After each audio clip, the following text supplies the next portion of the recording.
The first thing Zane Caldwell noticed when he stepped into the observation chamber was the smell, or rather, the absence of one. Sterile air, filtered and scrubbed of any trace of the outside world, hummed through the vents in gentle pulses. It reminded him of a hospital, which made sense, given how many of the things in this place were eerily similar to Earth's medical facilities. Though the walls curved upward like a massive egg and shimmered with a faint blue light, the tables, benches, and even the monitoring equipment looked familiar enough to be unsettling.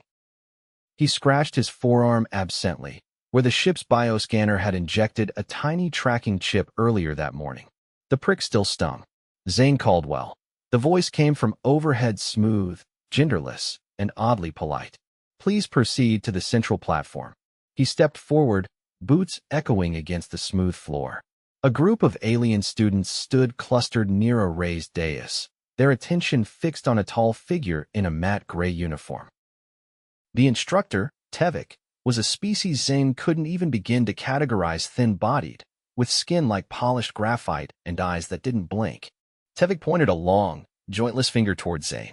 This is the human. You will observe his reactions closely. Zane raised an eyebrow. You know I can hear you, right?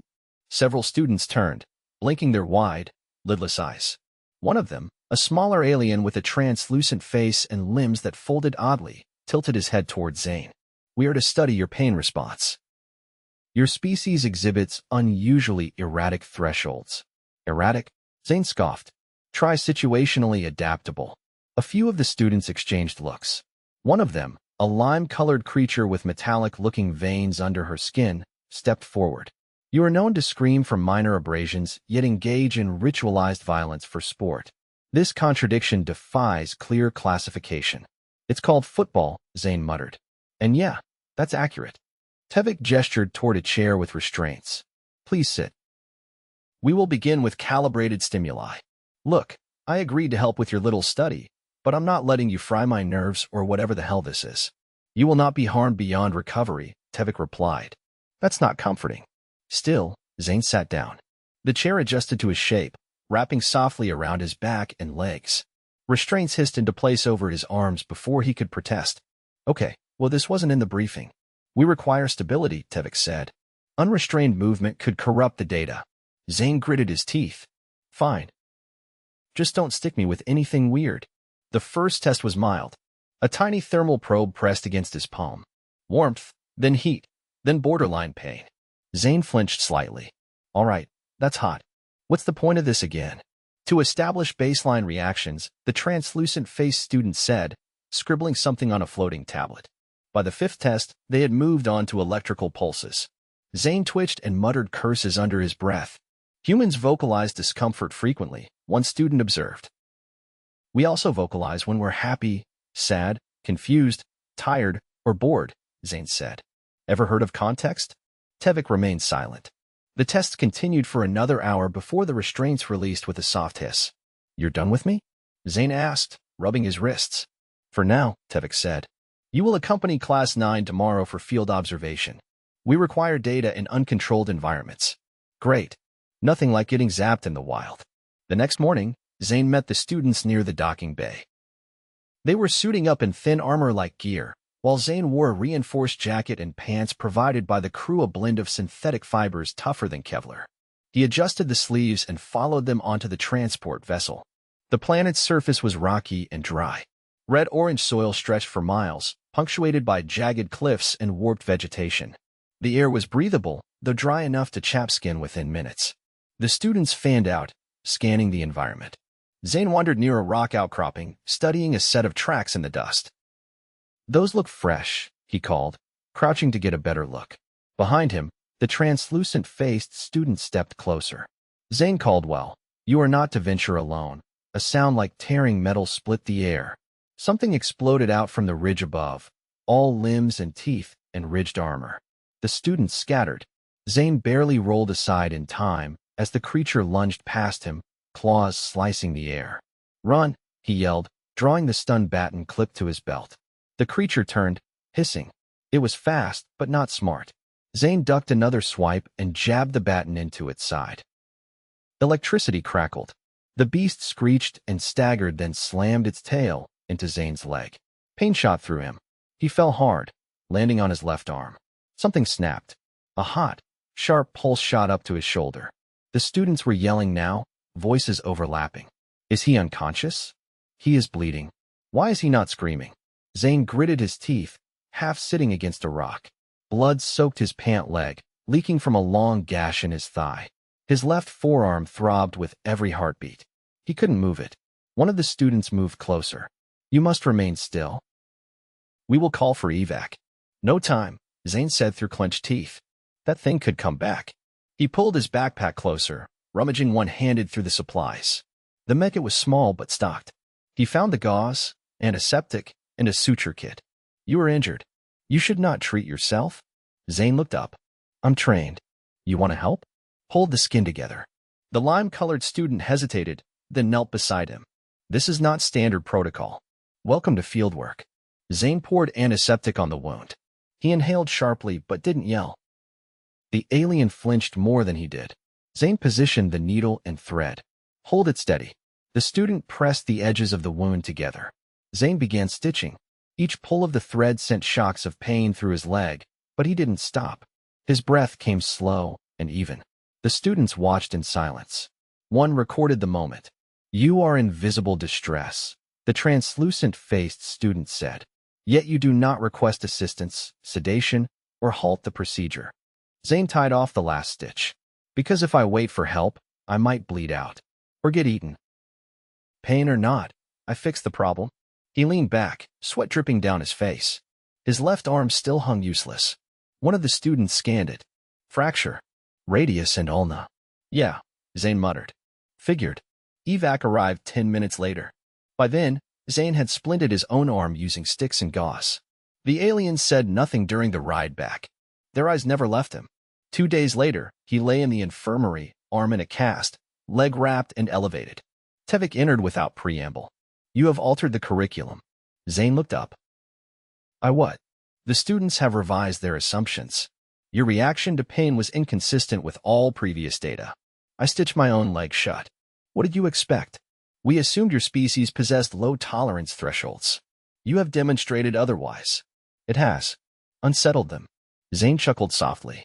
Welcome to humanity. We scream at paper cuts and then perform emergency surgery in the dirt. Tevik studied him. You did not scream. I wanted to, but I didn't. Why? Because it wouldn't have helped. Tevik said nothing more and left. Outside the glass window, the students watched from behind a partition, silent and still. Zane leaned back and closed his eyes. Rest wouldn't come easy, but he'd earned it. The infirmary ceiling blinked in soft pulses, mimicking circadian cycles. Zane had been staring at it for what felt like forever. His leg throbbed in a slow, rhythmic way that let him know the painkillers were wearing off, and his arm itched under the cast like it was plotting against him. A soft chime at the door broke the silence. It slid open, revealing the lime-skinned student who had helped stitch his wound. She stepped in holding something that looked like a tray, though it hovered slightly above her palms as if reluctant to be touched. I brought something. Zane didn't move.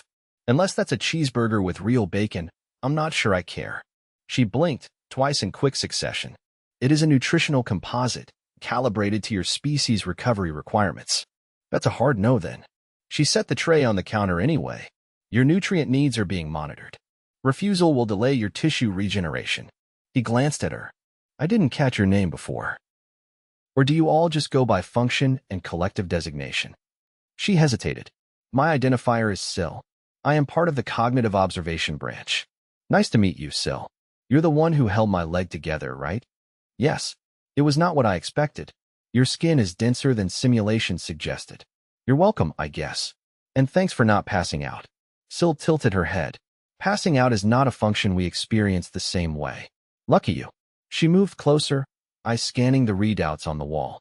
Your blood saturation is holding. Bone knit is progressing. You did not request analgesics beyond the initial dose. Didn't feel like asking, Zane said. Then, after a pause, also didn't want to be too loopy in case someone tried to dissect me while I was asleep. That is not permitted. Sure, but I've seen enough of your scans to know you're all very enthusiastic about internal structures. Syl said nothing.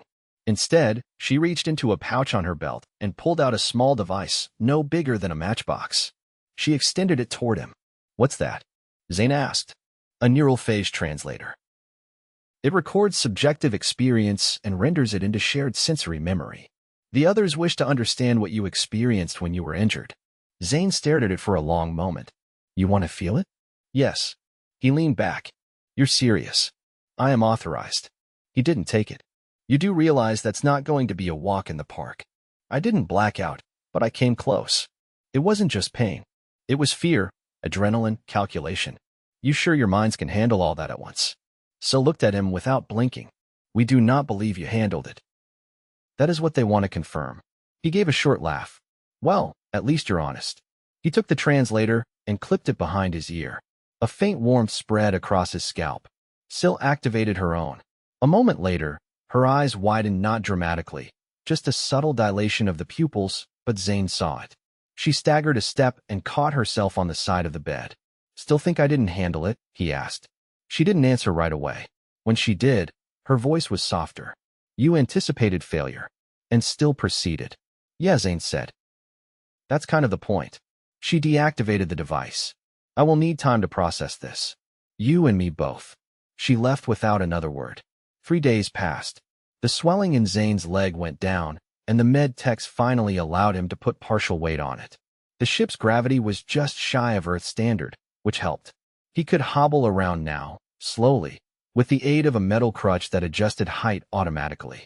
When he stepped into the lab wing again, every conversation stopped. The students stared, not with fear, not quite, something else. Something that hovered between reverence and suspicion. A tall student with joints that bent the wrong way stood near the central console. You should be in recovery. Got bored, Zane said. And I'm not dead, so I figured I'd check in. Another student, this one with soft, velvet-like skin and 6 fingers on each hand, approached him. We reviewed your neural imprint. There were inconsistencies. Of course there were. I'm human. We're made of inconsistencies. The student was silent for a moment. Then, you calculated the angle of suture tension while resisting unconsciousness. It was either that or bleed all over your pretty rocks. The room shifted as the students closed in slightly, murmuring between themselves in low, clicking tones. Zane caught only fragments. Prioritization under duress, no predictive model accounted for conflict between instinct and logic. He turned to the one with velvet skin. Are you all trying to decide if I'm lying or just effective? No, the student said. We are trying to determine if this is typical. Zane leaned against the console. Define typical. Another voice cut in. Would other humans also perform self-repair without medical oversight while under physical threat in a non-sterile environment? Depends on the human, Zane said. Some wouldn't. Others would do it with a bottle of whiskey and a rusty needle just to prove a point. Why? Asked the one with the bent joints. Because we don't like dying, Zane said. And sometimes, we don't like waiting around for someone else to stop it. Syl entered the room from a side corridor. Her gaze passed over the group and settled on Zane. They want you to teach. He blinked. Come again. A demonstration. To explain the decision-making process behind your actions. The logic of your choices. You want me to teach a class on improvising while bleeding out. They believe it would yield valuable insight. Zane rubbed his temple. I don't even have a lesson plan. They have already constructed one based on your neural imprint. He laughed. Of course they have. Later that cycle, he stood in a small amphitheater. A projection of his injury hovered above the audience, rotating slowly. The wound was rendered in high resolution, complete with microvascular bleeding patterns and muscle fiber displacement.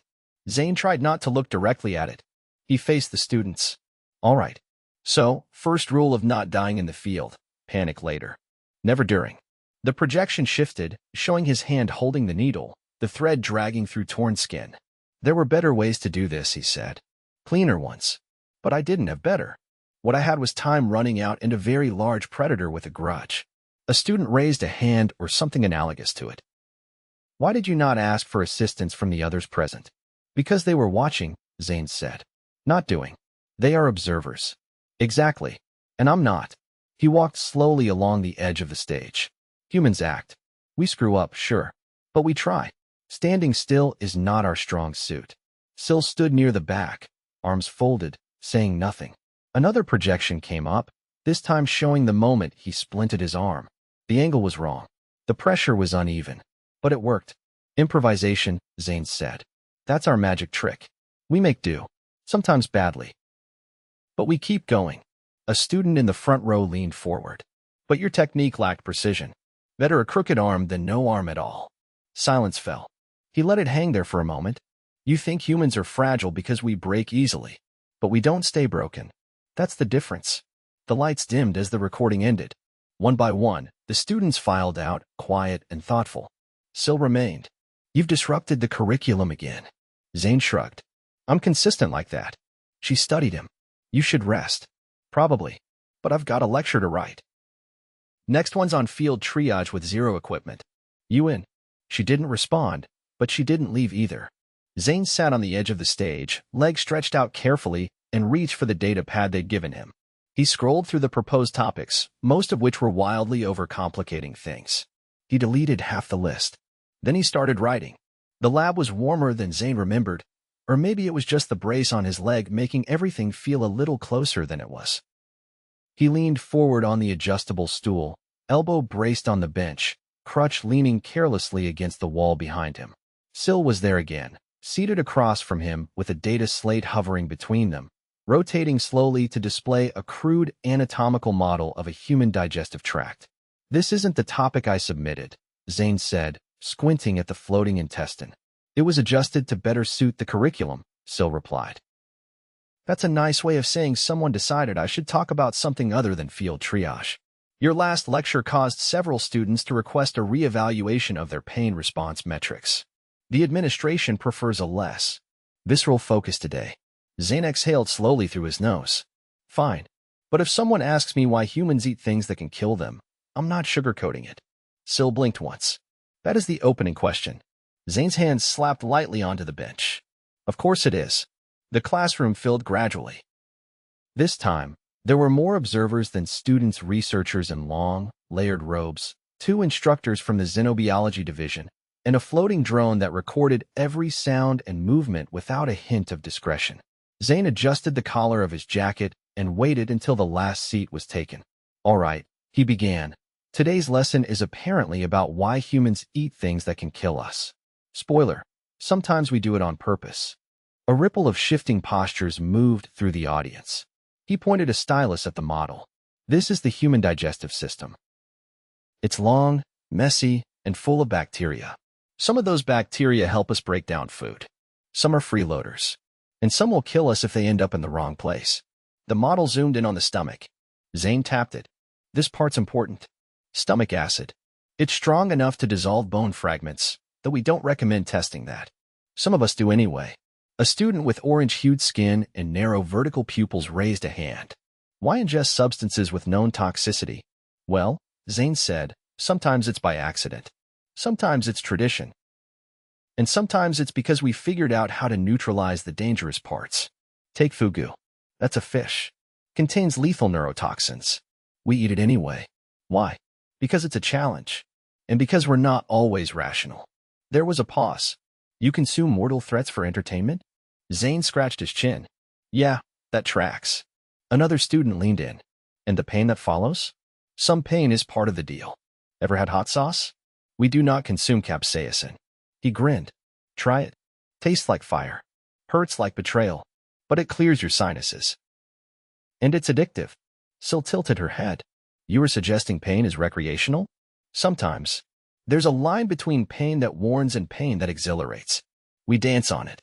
The orange-skinned student looked visibly unsettled. That is illogical. I know. That's what makes it human. After the session, the room emptied slowly. A few students lingered by the exit, tapping notes into their devices or whispering in low, rhythmic clicks. Zane remained seated, rotating his ankle carefully under the table. The bruising had turned a deep yellow, the kind that promised stiffness for weeks. Sil approached the bench again, this time holding a small container. Inside it was a gelatinous cube that shimmered faintly. What is that? Zane asked, eyeing it with suspicion. Reconstructed tissue stimulator. It accelerates dermal repair. For your leg. I'm already healing.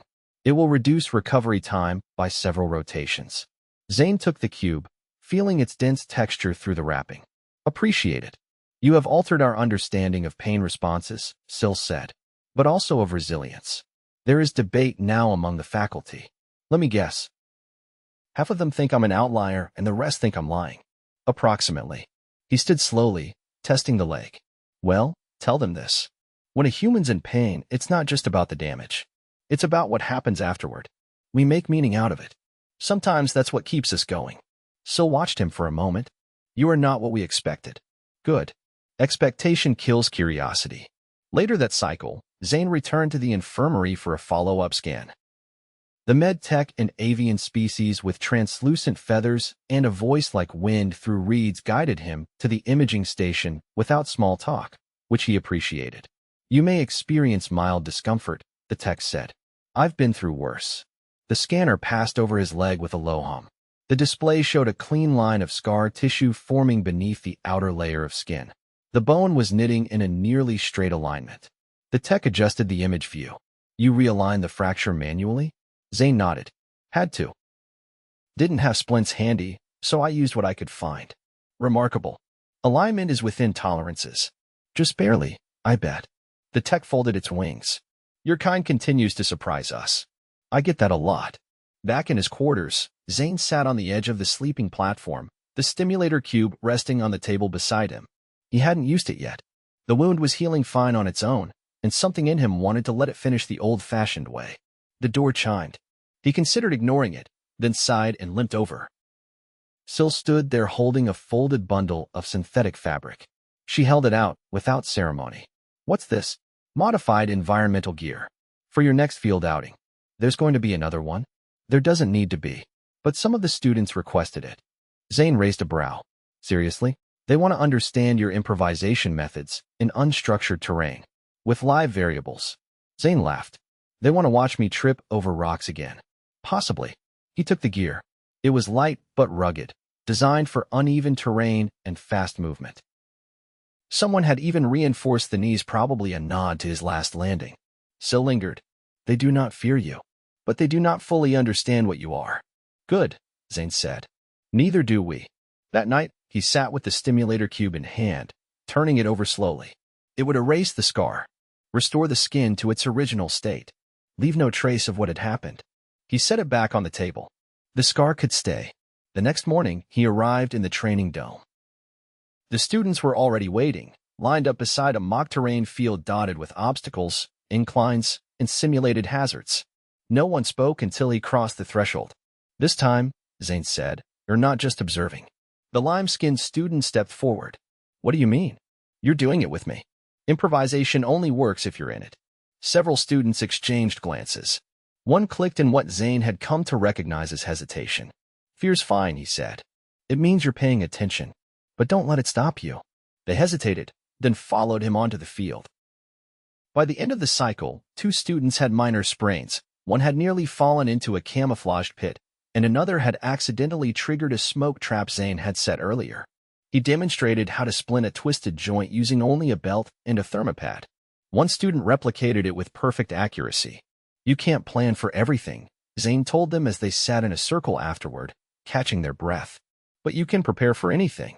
Syl stood at a distance, watching silently.